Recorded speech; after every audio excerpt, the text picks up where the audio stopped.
Hey guys, what I have today is a Fire TV stick. It comes wrapped in plastic and it's beautiful, isn't it? Alright, so the inside of the box looks pretty good. I mean, I thought it was dressed up pretty nice. It feels premium, like a premium product should feel in a box.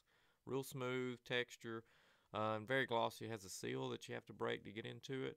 Slide the thing open, and there we reveal the remote stick. All that's wrapped in plastic. Kind of has a matte finish with Amazon written on it.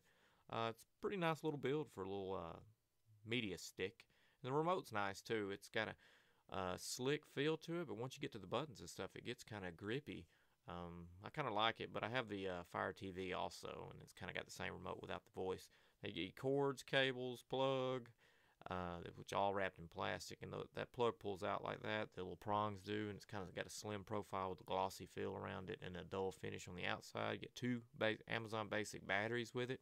Now the stick has an extender cable with it, which you can plug that in. It kind of flops around, but it also helps if you have it mounted to the wall to where that stick's not poking out the back there, and I kind of like that. The power supply hooks into the side of the stick, and it's about 5 feet in length or so.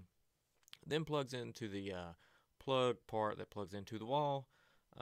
Everything seems to kind of come down to a good slim design on it. I kind of like it.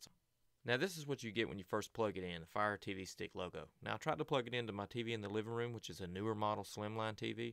The HDMI, it did not recognize that Fire Stick, so I had to go to the bedroom, plug it in, and then once I've downloaded the update, which we'll go through here, it ended up working again on the living room TV, which is a big plus because I was a little worried. But it'll scan, you find your network, you put in your password, and now it goes through a very lengthy update process. And it'll download the latest software, and it also will install that latest software. Now this takes quite a while, but that's okay. And then you get the Amazon logo there, and then it starts rolling into the Fire TV stick. And then, of course, it's going to install more of the latest software. And now you're finally at the guy that tells you everything about how to do it. So they kind of do a really good job explaining what to do and how to do it. Now, this also comes with a free app for your phone, your Android device. It says it's coming to iOS stuff too. So, but he kind of walks you through how to use it. Now, once you click on it, you kind of got a trackpad there in the middle. You got a keyboard up in the top right, and you got a mic there in the middle. You pull that down and speak into it, and it'll do a voice search of Amazon stuff only. Fire TV stick, and now we're going into the dashboard or their home screen pretty much. After you, of course, choose no parental, of course. And then now we're at the home screen. You can kind of scroll through there, and you can kind of notice how everything is extremely snappy. I was very impressed with the speed of everything and how stuff loaded. And I know it depends on my network, but it's also got that wireless end of the stick, which I'm assuming that's what's in there. That worked great with my router, and everything downloaded quick and snappy. I mean, that started up right from the beginning, and it kind of loaded up all together without no hesitation whatsoever.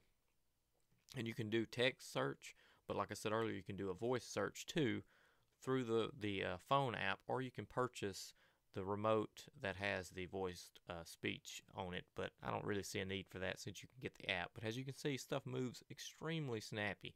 Now I want to go to Netflix, and we'll take a look into Netflix and actually view a movie and kind of see how quick and how good the movie loads, how it fast forwards. But it's going to ask you to adjust your screen size down to fit inside the arrows, which is good. And so we go into there. One problem I had when I went here for the first time, it froze up. So I had to unplug it and plug it back in, but it never happened again. I've had this about a week now. So this was shot a week ago, so this has never happened since. Everything's been completely snappy.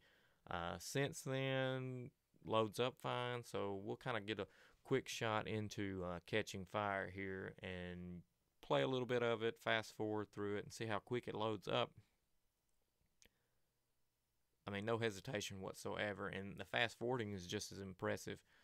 Scan through it as quick as you want to. The minute you hit play, it pops right up, no problem. The screen quality, everything looks good. I went through there and manually set everything to be at 1080p 60 hertz. You can either leave it in auto or go change the settings of that. There's a lot of settings in there that we won't go into in this video, but they kind of give you enough play, and you also got an apps manager and stuff like that. But here's the categories that you get with it. Here in just a second, I'll show you those categories right here. Now you get cooking, education, entertainment, finance, games. health and fitness, kids, lifestyle, music, news and magazines, photography, productivity, sports, travel, and the weather. So, and there's not a whole lot of apps under each one of those categories. I don't have time to go through there and show you, but look how you got a music playlist also from your Amazon. If you have music, you can play that. You can look at photos from the cloud.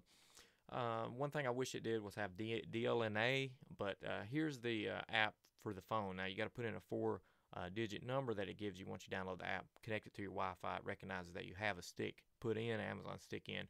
All right, now you got your keyboard up to the right, mic in the middle. It'll carry you through a good little tutorial on how to use it. And in that whole grayed out area, there's kind of like a trackpad. Once you get to the tutorial there, you can see that you can select, just hold it down and move up and down. It acts like a little joystick. And to select something, you just tap the screen, it selects it. It worked great. Like, I have no issues with it. But I like the remote better because it's just something about a feel of a remote. Anyway, this has been a quick little overview of the Amazon Fire Stick. I really think it's worth the money. I mean, $25 to $40 is a steal for this thing, I think. Thanks.